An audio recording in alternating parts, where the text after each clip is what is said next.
നമസ്കാരം പ്രിയമുള്ളവരെ, മലയാള സിനിമാ ന്യൂസിൻ്റെ ഒരു പുതിയ വീഡിയോയിലേക്ക് എല്ലാവർക്കും സ്വാഗതം.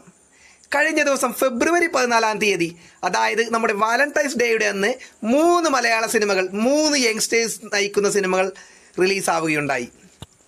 ദാവീദ്, പൈങ്കിളി, ബ്രൊമാൻസ്, ഈ 3 സിനിമകളുടെയും ആദ്യ ദിന കളക്ഷനെ പറ്റിയാണ് മലയാളം മൂവി ന്യൂസ് ഇന്ന് ഡിസ്കസ് ചെയ്യുന്നത്. നിങ്ങൾക്കേവർക്കും സ്വാഗതം. സബ്സ്ക്രൈബ് ചെയ്ത് നമ്മളെ സപ്പോർട്ട് ചെയ്താൽ ഒരുപാട് സന്തോഷം. നമുക്ക് കളക്ഷനിലേക്ക് കടക്കാം. പ്രേക്ഷകർ, പ്രത്യേകിച്ച് യുവനിര ആകാംക്ഷയോടെ കാത്തിരുന്ന ചിത്രങ്ങളാണ് പൈങ്കിളി, ബ്രൊമാൻസ്, ദാവീദ് എന്നിവ. കഴിഞ്ഞ ദിവസം 3 തിയേറ്ററുകളിലെത്തി.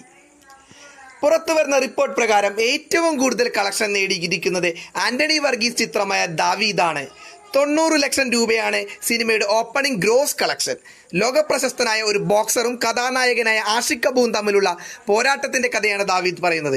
ആക്ഷൻ വിഭാഗത്തിലുള്ള ഈ ചിത്രം സംവിധാനം ചെയ്തിരിക്കുന്നത് ഗോവിന്ദ് വിഷ്ണുവാണ്.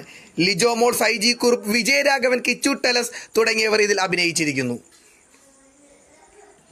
കളക്ഷനിൽ 2ാം സ്ഥാനത്താകട്ടെ മാത്യു തോമസ്, അർജുൻ അശോകൻ, മഹിമ നമ്പ്യാർ, ശ്യാം മോഹൻ, സംഗീത് പ്രതാപ് എന്നിവർ ഒന്നിച്ച ബ്രൊമാൻസ് എന്ന ചിത്രമാണ്.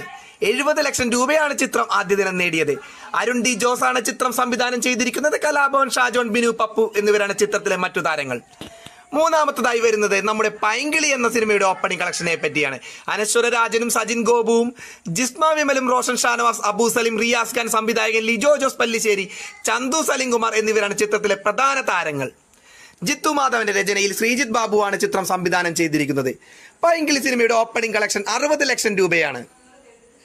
അപ്പോൾ ഇന്നത്തെ അപ്ഡേറ്റ് ഇവിടെ അവസാനിച്ചിരിക്കുന്നു. ഒന്നുകൂടി പറയുന്നു, ഇതൊരു കൊച്ചു ചാനലാണ്. കഴിയുമെങ്കിൽ ഒന്ന് സപ്പോർട്ട് ചെയ്യുക, സബ്സ്ക്രൈബ് ചെയ്യുക. എല്ലാവർക്കും നന്ദി. അടുത്ത വീഡിയോയിൽ കാണാം.